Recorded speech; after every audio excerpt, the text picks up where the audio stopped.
Faith is also leaving room for life to surprise you, not needing to know every detail, not needing to predict how everything will happen, not needing to have the entire story figured out before you allow yourself to feel excited about what could be.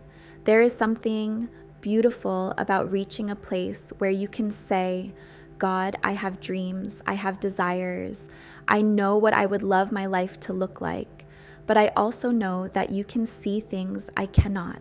So surprise me with people I never expected to meet, with opportunities I couldn't have imagined for myself, with places I didn't know I would fall in love with conversations that change something inside of me, with ordinary mornings that somehow become memories I cherish forever, with doors I didn't even know existed, with goodness that finds me when I wasn't looking for it.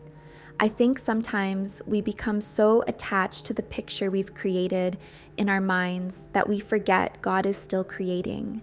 We decide how love should arrive, when success should happen, what our next chapter should look like, who should be there, how long it should take, and then we measure our lives against that picture, wondering if something has gone wrong when reality begins to look different. But different doesn't always mean wrong. Sometimes different is the beginning of something you never would have known to ask for. And I want to leave room for that. I want to leave room for the possibility that there are beautiful experiences ahead of me that I don't have words for yet, people whose names I don't know yet, places I haven't stood yet, prayers I haven't even thought to pray yet, versions of myself I haven't met yet. I don't want my imagination to become the limit of what God is allowed to do in my life. I want to dream beautifully and still leave space around those dreams, space for something greater, space for redirection, space for divine timing, space for God to say, I know what you asked for, but wait until you see what I have for you. That kind of faith feels different to me. It isn't passive. It isn't giving up on what I desire. It's waking up each morning with an open heart and saying, I wonder what goodness might find me today.